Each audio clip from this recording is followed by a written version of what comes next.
નમસ્કાર દર્શક મિત્રો, અતિથિમાં ફરી એકવાર આપનું સ્વાગત છે. અતિથિ એટલે એવો કાર્યક્રમ કે જે કાર્યક્રમમાં વિશિષ્ટ વ્યક્તિત્વ સાથે આપની મુલાકાત કરાવે છે અને વાતો કરીએ છીએ અંતરંગ. આજે એક એવું વ્યક્તિત્વ કે જે વ્યક્તિએ બહુ જ વર્ષો પહેલાં પ્રેક્ષકોની દર્શકોની નાળ પારખી અને એમણે એક વસ્તુ એવી દર્શકોને પ્રેક્ષકોને ભેટ આપી કે જે ખૂટતી હતી અને ખૂટતી હતી એટલા માટે સફળ નથી થઈ, પરંતુ સતત તેમાં પરિવર્તન લાવીને રસપ્રદ બનાવીને 16 વર્ષ સુધી સતત એક સિરિયલને સક્સેસ બનાવી છે. બીપી સિંહ અમારી સાથે છે.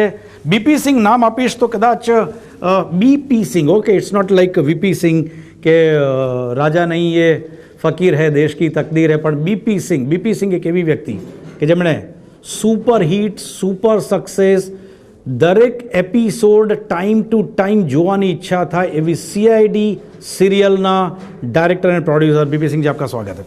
ओके, बीपी सिंह नॉर्मली पूरा नाम आज तक कहीं पे भी कहा नहीं गया कि what is B, what is for P and Singh Sahab तो चलो ठीक है. वो फुल नेम क्या है बीपी सिंह जी? ब्रिजेंद्र पाल सिंह. ब्रिजेंद्र. ओके, ब्रिजेंद्र पाल सिंह जी, क्या क्या पसंद करते हैं? सिंह साहब क्या पसंद करते हैं या ब्रिजेंद्र जी?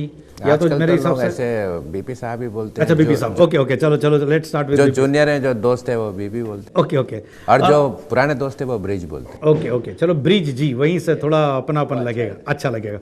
ब्रिज जी, एक वक्त ऐसा कि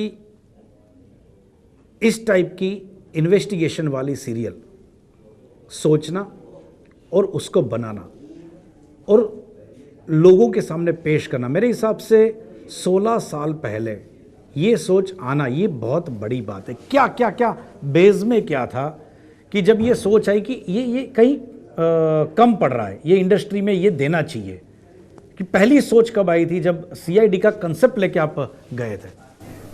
ऐसा कि हालतें आदमी को काफ़ी कुछ सिखा देती है. मेरा करियर काफ़ी अप डाउन रहा है. सक्सेस और काम थोड़ा कम था और अनएम्प्लॉयमेंट काफ़ी ज़्यादा था. तो मैंने एक सीरियल बनाया था 100, मराठी में था और इतना तूफान हिट हुआ था वो, मगर वो दूरदर्शन पे था. एक 31 एपिसोड के बाद वो ख़त्म हो गया. उस टाइम कुछ वो सक्सेस, पहली बार इतनी बड़ी सक्सेस थी, थोड़ा हवा में चढ़ गए. मगर टीवी क्या कर सकता है ये मुझे उस टाइम समझा कि टीवी जब उठाता है, इट्स लाइक एनीथिंग, गिराता ज़बरदस्त है. और वो गिरने से कोई सीख ले तो शायद एक अच्छा इंसान बन सकता है.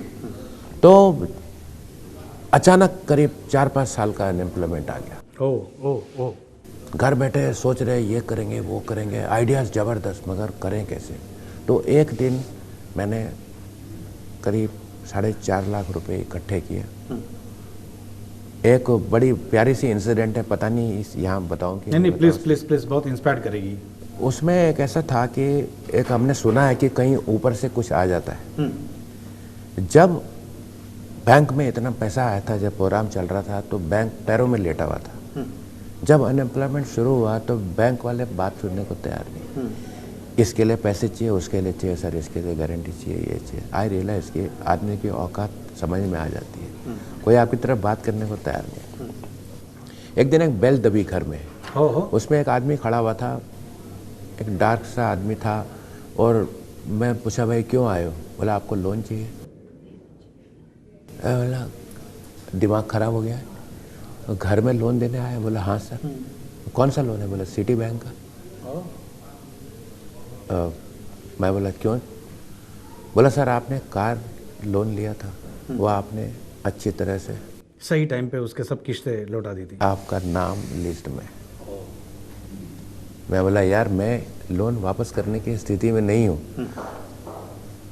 बोला मैं सोच लो, मैं फिर आऊँगा. वो वापस आया. बोला सर आप ले लो, आपको कहीं जाना नहीं, कोई फॉर्म नहीं भरना, मैं चेक आपके घर पे दे दूंगा. Can you imagine? It's like angel. ये जैसे लगा कि ऊपर से कोई आया. ये सच बात है, मसीहा आया. हाँ ये सच बात है. और वो आदमी आज तक मुझे मिला नहीं. और वो 1.5 लाख रुपया करीब चेक छोड़ के चला गया. मैंने जितने मेरे पास पैसे थे सब जमा. It was a personal loan. Yes, okay. और 4.5 लाख रुपए और करीब 5 लाख रुपए मैंने जमा किए। ये कौन से साल की बात है ये है 93। ओके। 93 में मैंने पायलट बनाया था सीआईडी का, आज से 20 साल पहले। और उस टाइम जैसे आप बोल रहे कि क्या दिमाग में आया, मुझे 100% श्योर था कि ये चीज़ दुनिया देखेगी। क्योंकि जब मैंने बात सुनी थी, वो जो पहला सीरियल बना उसके दौरान मेरी एक डॉक्टर से मुलाकात हुई, doctor Fatnani. He was a forensic doctor. उसने एक स्टोरी दी कि मुर्दा कभी झूठ नहीं बोलेगा। मैं बोला कमाल हो गया यार ये तो। बोला आदमी झूठ बोलेगा, मुर्दा नहीं बोलेगा। Okay okay. क्योंकि वो झूठ बोलने की स्थिति में नहीं है, ओ एविडेंस छोड़ के वो गया सच ही बोलता है। Yes yes great. बोला देखो मैं ये मुर्दा दिखाता हूँ, इसका दांत देखो, इसका सिर देखो, ये एवरीथिंग इज देयर। इसकी एज, इसकी उम्र, इसकी आदतें, ये साला मरा कैसे, ये सब उसको पता है। पायलट एपिसोड लेके जब आप गए, क्योंकि आई थिंक मेरे हिसाब से पहले मीडिया हाउस आपने पकड़ा था सोनी। नहीं, उसके पहले एक ही चैनल थी। अभी हम दूसरे चैनल पे हैं तो वो जी थी। हाँ, तो वहाँ कुछ फर्स्ट बातचीत बनी नहीं, तो सीआईडी ऐसे ही पड़ा रहा। फिर मेरे दिमाग में एक और फितूर आया, मैंने आहट बनाया। शायद सुना होगा आपने उसके बारे में, वो भी तूफान हिट था। तो इस तरह के कुछ टेढ़े और इंटरेस्टिंग सब्जेक्ट पे मुझे मालूम था लोग देखेंगे। एक बात और थी, दूसरा मुझे बनाने को आता नहीं था। तो पहले आहट एयर पे आया, सोनी ने वो ले लिया इस शर्त पे कि आप सीआईडी देंगे तो। अच्छा, कंपलसरी, अगर ये देना है तो भी सब्जेक्ट हो। नहीं बोला ये पसंद नहीं है, सीआईडी पसंद है। Okay okay. सीआईडी किसी know the basic thing. Normally जब भी आपने बताया कि एक छू गया कि ये मुर्दा कभी झूठ नहीं बोलता, एक बात के ऊपर लगा कि ये बात सही है, और उसी तरह से अगर स्टोरीज नई कुछ आएंगे मुर्दे को देख के, तो नए इन्वेस्टिगेशंस लोगों को दिखाएंगे। मैंने बोला सुनने में जब मुझे ऐसा लग रहा है इतना तो मतलब पब्लिक तक पहुंचा देंगे। बात एक बात और है, उस डॉक्टर ने बोला कि मैं आपको बताऊंगा कि इस आदमी ने 3 बजे बियर पी थी, चने की दाल खाई थी और पापड़ खाया था। मेरी आंखें इतनी बड़ी हो गई, मैं बोला अगर ये छोटी सी बात सुन के ये हाल है, अगर वीक आफ्टर वीक हम पब्लिक को दिखाएंगे तो फिर मैंने फोरेंसिक साइंस की सब किताबें ढूंढी इधर उधर से। मेट्रो के पास एक दुकान थी यहाँ पे, और नेट तो उतना नहीं था। मैंने बड़ा मटेरियल इकट्ठा किया और पढ़ा उसको बैठ के, और अपने राइटर्स को पढ़ाया सबको कि देखो ये कर सकते हैं, और एवरी जो एक्साइट हो गए, तब से ये चला रहा है। ये एक थीम आना, कंसेप्ट आना, उसके बाद सबसे बड़ी जिम्मेदारी जो खास करके डायरेक्टर के ऊपर होती है वो है कास्टिंग की। क्योंकि कोई भी सीरियल हो, कोई भी फिल्म हो, कोई भी एक ऐसा ड्रामा हो जो विदाउट कास्टिंग अगर अप्रोप्रिएट नहीं है, तो कितना भी बिग बजट कुछ भी बना लो, लेकिन पीट जाता है, लोग स्वीकार नहीं करते। अब ये कास्टिंग वाली बात है, तो उस वक्त जैसे आपने बताया कि वो स्ट्रगलिंग वाला टाइम था, लोग आते भी नहीं, आके लेना क्या है ब्रिज जी से, बीपी सिंह देंगे कुछ कम और काम बहुत करवा लेंगे, बातें बड़ी करेंगे कि चलो ये करवाएंगे, ये हो जाएगा, ये सीरियल पैसे भी नहीं देगा। हाँ, पैसे भी नहीं देंगे, तो जो जनरली होता है हमारी फील्ड में। हाँ, तो उस वक्त कैसे ये कास्टिंग में ये सब ऐसे ये हीरे आपके हाथ में आ गए? सर ये बड़ी इंटरेस्टिंग बात है। यहाँ रोकूंगा। ये इंटरेस्टिंग बात करेंगे हम छोटे से ब्रेक के बाद। दर्शक मित्रों, समय થયો છે વિરામનો। બ્રિજજી બીપી સિંઘ સીઆઈડીના ડાયરેક્ટર પ્રોડ્યુસર સાથે વાત કરીશું એક નાનકડા વિરામ બાદ। વિરામ બાદ ફરી એકવાર સ્વાગત છે આપનું કાર્યક્રમ અતિથિમાં। બીપી સિંઘ सीआईडी सीरियलના ડાયરેક્ટર પ્રોડ્યુસર આપણી સાથે છે। ब्रेक से पहले हमने आपको सवाल पूछा था कि सीरियल लिख तो डाला, राइटर ने लिख डाला, पैसे भी बटोर लिए, जमा कर लिए, अब जहाँ कास्टिंग की बात आती है, it's very tough task for any director कि अगर कास्टिंग सही नहीं रहा तो वो मज़ा नहीं आता, वो चार्म नहीं आता, वो रिसीव नहीं कर पाते स्टोरी में जो है वो क्या कंटेंट देना है। कैसे कास्टिंग का स्टार्ट किया था आपने?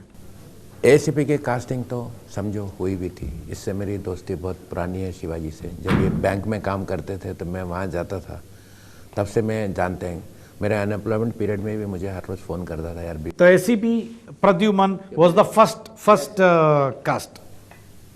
दोस्ती होने के बात एक अलग है, मगर एसीपी प्रद्युमन का जो चेहरा है वो किसी दूसरे चेहरे से मिलता ही नहीं है। आंखों में जो सच्चाई है जो एक होनी चाहिए वो एसीपी की आंखों में वो है। इसकी आंखों की वजह से जो सीरियल निकला है इसकी सबसे पहला कारण वो था कि जब ये बोलता है कि यस ये होके रहेगा, पब्लिक विश्वास करती है कि ये बोल रहा है तो शायद तो होना ही है। तो शायद हो जाएगा। दूसरा, हमारे यहाँ एक लड़का काम करता था, वो आज एक बहुत बड़ा कोरियोग्राफर है। कास्टिंग के टाइम पे उसने बोला सर एक जगह मत भरना, वो लड़का आ रहा है। मैंने फ़ोन कर दिया आप वेट करो। तो हम लोग कास्टिंग चल रहा है, बोला हाँ देखते हैं। और 2 घंटे बाद दया एंटर हुआ। ओए मैंने देखा पुलिस ऑफिसर हो तो ऐसा हो, बट हमारा कास्टिंग का एक रूल है, हम 2 पेज का डायलॉग देते हैं कि पूरा पढ़ लो। जो आदमी 2 पेज का डायलॉग रट सकता है और इमोशन के साथ में बोल सकता है वही आर्टिस्ट है, बाकी सब वो दूसरे लोग एक्टिंग नहीं कर सकते। मतलब ये बेसिक आप रखते हो जब भी कोई बेसिक ही है सर। अगर मैं डायलॉग ढूंढ रहा हूँ हवा में बोलते एक्टिंग करते टाइम तो दिखेगा मेरी आंखों में कि ये भूल गया है, फिर क्या इमोशन कहाँ से लाएगा। मैंने 2 पेज दिए, दया कोने में गया, ऐसे देखा, ऐसे यार फाट फाट बोल दिया है यार, ये है जो चाहता था सब जो कुछ मिल चाहता गया। था वो आ गया ऐसा। और आदमी सच्चा इंसान है। सच्चाई जितने भी कास्ट है आप देखेंगे कि एक इंसान सच्चे है। सच्चे इंसानों के साथ में काम करने से एक मज़ा आता है, एक जो कंबाइंड एनर्जी है उसकी वजह से प्रोग्राम चलता है। सालूम के ने ये सब बाद में ऐड करना शुरू किया तो क्या क्या लगा आपको कि ये कमी थी कुछ सीरियल में थोड़ा कॉमेडी टच भी देना था, क्योंकि पहले इतना कॉमेडी टच नहीं देते थे, कहीं बाहर से कॉमेडी करवा लेते थे, थोड़ा बहुत सीन में आ जाता था, लेकिन एक कैरेक्टर जो स्पेसिफिक कैरेक्टर एक जो एस्टैब्लिश करना वो कैसे कैसे कहाँ से आए? सर फोरेंसिक की बातें अगर मैं आपको ऐसे बोलूँगा आप सो जाएंगे, बोर हो जाएंगे, बोले छोड़ो यार ये क्या कर रहा है, अब पता नहीं कैसे एसिड की बात कर रहा है, ये बात कर। तो फोरेंसिक लैब जब हमने देखा, मैं बोला फोरेंसिक लैब एक एंटरटेनमेंट सेंटर है। लोग समझते हैं कि सालों के ऐसा सच बोल रहा है, ये करा, वैसा कुछ नहीं है। सच बात ये है, फोरेंसिक लैब में आप घुसे, आप समझ ले थिएटर में घुस गए। वहाँ पे एक पागल डॉक्टर है, एक पागल एसीपी है। जब ये भिड़ जाते हैं तो वो स्पार्क होता है। फिर हमने उसको एक असिस्टेंट दे दी अच्छी सी, जो इंटेलिजेंट लेडी, उनके साथ एक हमारे अभिजीत सर का एक रोमांस हो गया है। तो आप समझिए कि वहाँ सब कुछ जो चाहिए था वो है वहाँ पे। ना ये बात आती है अगेन लोकेशन सिलेक्शन की, क्योंकि क्राइम ही दिखाना है, कास्ट भी एक ही है, जो एडिशन होता है वो लोकेशन बहुत ही मायना करता है। लोकेशन, और वो भी इतने 16 साल तक डिफरेंट लोकेशंस ढूंढना, और खास करके स्क्रिप्ट, सब कुछ मिला के क्रिएटिव टीम का बहुत ही बड़ा रोल इस टाइप की सीरियल जब इतनी लंबी चलानी है। तो क्रिएटिव डिपार्टमेंट के बारे में मुझे बात करनी है आपसे। जब ये सीआईडी अगर आप देखेंगे तो इसमें जो कहानियाँ हैं वो मनगढ़ंत कहानियाँ हैं। कहानियाँ हम ऐसी लिखते हैं कि एक बार आप सोचें यार ये हो नहीं सकता, ये हो सकता है क्या? एक आदमी जो मर गया है 10 बजे, वो 9:30 बजे 10:30 बजे कैसे दिख गया? हम बोल रहे हैं दिखा, वो आप ऑडियंस बोलते बताओ, जैसे बोलते बताओ, वो फंस गए। तो 5-10 मिनट निकल जाएंगे उसमें, फिर बोर हो जाएंगे। उसके बाद फिर कुछ आना चाहिए, नई लोकेशन आएगी, आर्टिस्ट आएगा, नए डायलॉग आएंगे। बट स्टोरी है मनगढ़ंत, मगर उसकी जो शूटिंग स्टाइल है वो ऐसी है कि आपको लगता है ये सच में हो रहा है। क्योंकि जब हम रोड पे जाते शूटिंग करते, ये हमने आउटडोर शूटिंग का ट्रेंड बनाया, बहुत डिफ़िकल्टी आती थी, छुप छुपा के करते थे।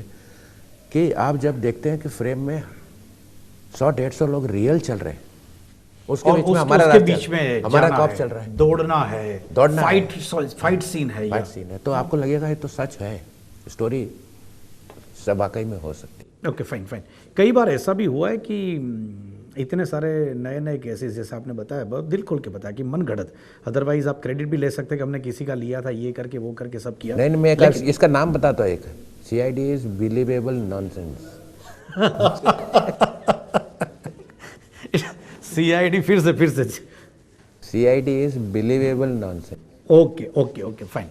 लेकिन फिर भी एक सेंस है, मतलब मुझे ऐसा बोलना नहीं चाहिए। नहीं, फिर भी एक सेंस है, वो सेंस है डायरेक्ट करने की, वो सेंस है कहीं लोगों को जो पसंद है उसकी नौस पकड़ने की, वो सेंस है।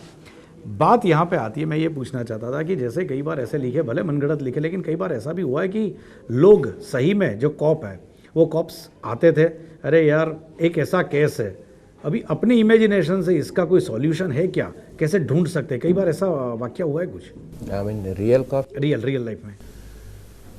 मतलब रियल कॉप्स तो मेरे ख्याल से शायद हंसते होंगे हमारे ऊपर कि ये क्या हो रहा है, मतलब इस तरह का होता है क्या कहीं। एक तो जो प्रोटोकॉल है हमारा आपस में बिहेव करने का, ACP to inspector and all that, real life में ऐसा नहीं होता। ACP is a very powerful person, DCP is super powerful person.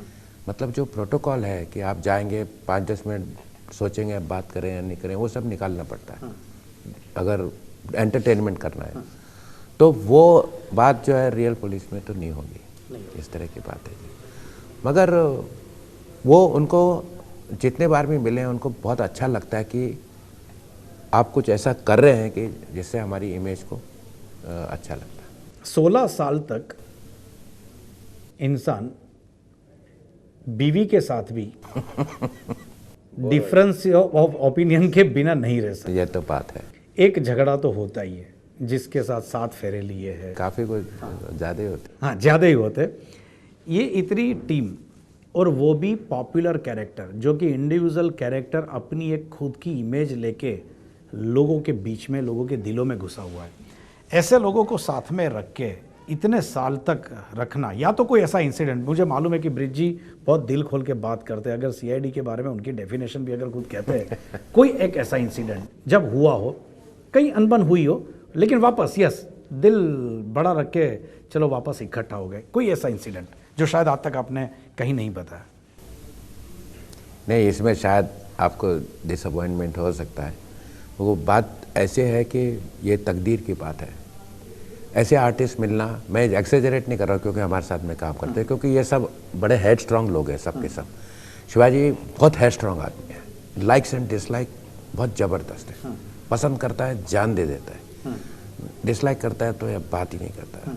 Aditya जो है एक डिफरेंट काइंड ऑफ आर्टिस्ट है, उनकी एक्टिंग स्कूल अलग है, दया का एक्टिंग स्कूल अलग है, मगर सब एक दूसरे को हेल्प करने वाले। ऐसे आर्टिस्ट मिलते ही नहीं या बनने बंद हो गए। आप कभी शूट पे आइएगा, देखेगा कि दूसरे शूट पे है कि जैसे 7 बड़े बड़े आर्टिस्ट हैं, 7 मेकअप वैन खड़ी होती। हमारे यहाँ कोई साथ नहीं आते, हमारे एक ही इसमें शिवाजी वगैरह ये सब एक ही जगह बैठे होते हैं। ओह, आज तक 16 साल बाद भी एक साथ ही खाना खाते हैं, एक जगह ही बैठते हैं।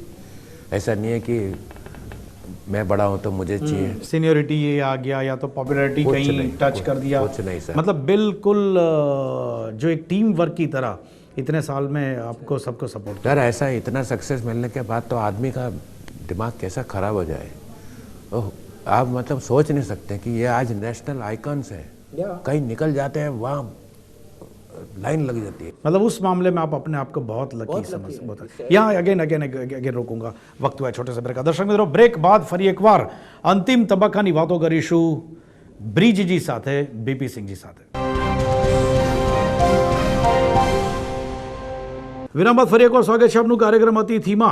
બ્રિજજી, इसमें एक और बात ऐड कर दूं। जी ब्रिजजी, मैं तीसरा आर्टिस्ट कहाँ से मिला वो पता? हाँ, मैं इसी पे आ रहा हूँ। हमने बात कर ली, उसी पे आ रहा था मैं। आपको एसीपी प्रद्युमन मिल गए, आपको दया मिल गया, बहुत ही मतलब जो सही में जो कैरेक्टर आप आंख बंद कर भी सोचे कि कैसा होना चाहिए सपोर्टिव कॉप, तो वो आपको था। हाइट बॉडी वाला, चेहरे पे भी कहीं दिखता था। गुनहगार उनको शायद देख के ही गुनाह कबूलना शुरू कर दूँ। थप्पड़ मारने की बात तो बाद में आएगी। इंपॉर्टेंट कैरेक्टर्स बाकी कौन है जो जिसमें आपको लगा कि सही में ये मेरे हाथ में जो आ गया ना, सही में वो हीरा था? जैसे आपने कहा कि कास्टिंग सही होनी चाहिए। सबसे बड़ी रिक्वायरमेंट है कि आदमी कॉप दिखना चाहिए, उसका कोई पेट निकला हुआ नहीं होना चाहिए और तंदुरुस्त होना चाहिए, और प्लस एक्टर होना चाहिए, क्योंकि बड़े बड़े सीन आने वाले हैं, कॉम्प्लिकेटेड सीन आने वाले हैं, वो आसान सीन्स नहीं है। तो उसमें एसीपी ये करेगा तो ये इंस्पेक्टर ऐसे करेगा। तो एक फिल्म आई थी सत्या में मैंने एक देखा कि इंस्पेक्टर है, लग रहा है कि ये है, तो हम बड़े पूरी जी जान से उसके पीछे भागे, उनको पटाया बड़ी मुश्किल से। वो हमारे आदित्य सर है, माने नहीं रहे थे, बोले नहीं यार मैं बोला यार आ जाओ, तो आ गए हैं और मतलब वी आर लकी। बहुत लंबी उसके पहले आशुतोष गोवारिकर वो रोल करते थे और उन्होंने बोला मैं लगान बनाने जा रहा हूँ, लगान पिट गई तो मैं आ जाऊँगा। मैं बोला यार तू अभी छोड़ के जा रहे हो, अभी तो शुरुआत है। तो उन्होंने बोला नहीं मुझे गोली मार दो। मैं बोला गोली नहीं मारेंगे, हम तुम्हारा ट्रांसफ़र कर देते। तो हमने एक एपिसोड बनाया जिसमें टेररिस्ट उनके घर में आके छुप जाता है। उस एपिसोड को हमें फर्स्ट टाइम अवार्ड मिला था बेस्ट सीरियल का उस एपिसोड के बाद। अब फिर लगान तो आपको मालूम है सुपर हिट, फिर तो आने वाले आज तक वापस नहीं आया। 111 मिनट का मैराथन एपिसोड, ये कब कैसे दिमाग में आया कि ये करना है? सिंगल शॉट 111 घंटे 111 मिनट, कैसे, हाउ इट्स पॉसिबल? क्योंकि ये सोचना भी मेरे हिसाब से इसीलिए तो बनाया हुआ। हाँ नहीं वही तो, क्योंकि उसके लिए क्या डिजाइनिंग, जो कैमरा वर्क रहेगा, शॉट्स लेना, आर्टिस्ट को प्रॉपर जगह पे पहुंचना, ये सिंक्रोनाइज करना, इट्स वेरी वो मैं इंटरेस्टिंग बात जानना चाहता हूँ। 111 मिनट का एपिसोड बनाना, वो कब सोच और उसके लिए जो पूरी कवायद की थी, मेहनत की थी, क्या थी वो तो कुछ एक ऐसा मुकाम आ गया था कि सीआईडी में कुछ बड़ा धमाका करने की ज़रूरत थी। छोटे मोटे एपिसोड कहानियों से कुछ बनने वाला नहीं था। तो वो क्या किया जा सकता था जिससे कि पूरी दुनिया की आंखें खुल जाए। तो मैंने सोचा ऐसा कुछ करेंगे जो अमेरिकन्स भी ना कर सके, उसके भी कॉपी ना करें। तो बोला एक ऐसा एपिसोड बनाते हैं जो सिंगल शॉट में होगा। अब ये विश्वास की बात है, मुझे मालूम था ये लोग कर लेंगे। मैं 2 घंटा ही बोलूँगा कर लेंगे, मगर 2 घंटे के लिए वो टेप नहीं थी उस टाइम, उतनी बैटरी नहीं थी जो चल सके, और शॉट काटने की बात नहीं थी। वो कैसे करें, क्या करें? 2-3 साल हम तैयारी में लगे हुए थे। सबसे बड़ी बात थी वो स्टोरी कहाँ है जो चल सके। वो मर्डरर साथ में ही है 2 घंटा, मगर कोई नहीं बता सकता इसने किया है। इतना बड़ा चैलेंज था वो। फिर वो जगह नहीं मिल रही थी कहाँ पे, तो एक होटल ढूंढा लोनावाला में कि जो उस टाइम बंद था, उसको हमने खुलवा वगैरह के ठीक ठाक किया। फिर अपनी सेहत का ख्याल था, मुझे 2 घंटा भागना था कैमरामैन के साथ में। पहले तो मैं सोचा मैं खुद करूँगा, फिर मैंने वो स्टडी कैम्प पहना तो मैं बैंड हो गया। आई रियलाइज कि मेरी उम्र नहीं रही अभी, मैं नहीं कर सकता, तो मुझे किसी को हायर करना पड़ेगा। तो फिर मैंने कैमरामैन को एक बड़ी मुश्किल से बताया, इंडस्ट्री बोला ये हो ही नहीं सकता है। तो वो रेडी हो गया, बोला स्टोरी पसंद आई तो करूँगा। तो उसको स्टोरी सुनाई, उसने किया और फिर उन्होंने संभाल लिया। राजन कोठारी सर ने उसकी लाइटिंग करी थी जो 10-15 दिन चल रही थी। Great man. ब्रिज जी, क्या इतना सक्सेस सीरियल देने के बाद फिल्म बनाना, क्योंकि कई बार ये भी लोग बोलते हैं इतना किया यार तो नाम से चलेगी। हाँ, तो ये मतलब ये हिम्मत करने की हिम्मत जुटा पाए क्या? अभी तक क्या प्लानिंग है क्या दिमाग में? नहीं, फिल्म तो मैं अब बनाऊंगा ही, क्योंकि एक मैं राइट्स ले रहा था एक सीरियल के, एक फिल्म के, कोरियन फिल्म के, जो मुझे मिल गए अभी। तो मैं आइडिया के लिए वो कर रहा था और अब शायद वो फिल्म बन जाएगी। तो राज खोलना चाहेंगे? सीआईडी हॉरर फिल्म है। हॉरर फिल्म है, ओके। क्या कुछ नया लेके आ रहे हो उसमें? एक नई तरीके की स्टोरी है। अभी देखना पड़ेगा कि हमारी कितनी कुव्वत है, मैं क्या कर सकता हूँ उसको, कि मैं इस ऐसी जगह पे हूँ, ऐसे मुकाम पे हूँ लाइफ में, जब मैं किसी के पास जाके कुछ मांग नहीं सकता हूँ कि यार फाइनेंस करना है, मैं नहीं करूँगा। अगर अपने में दम है तो कर लेंगे। वैसे एडिशनल फ्लेवर कमिंग डेज में क्या देखने को मिलेगा हमारे सब व्यूअर्स को? नहीं, अभी एक डिफरेंट काइंड ऑफ सोप मैं सोच रहा हूँ, जिसमें थोड़ा सा हॉरर एलिमेंट है प्लस लव स्टोरी है। तो वो एक हम लिख रहे हैं अभी, वो शायद बन जाएगा। लाइफ ओके पे हमारा एक शपथ नाम का प्रोग्राम आता है, थोड़ा क्रेजी है मगर बच्चे लोग बहुत देख रहे हैं उसको। Okay, thank you very much BP Singh ji, बहुत बहुत शुक्रिया हमसे बात करने के लिए।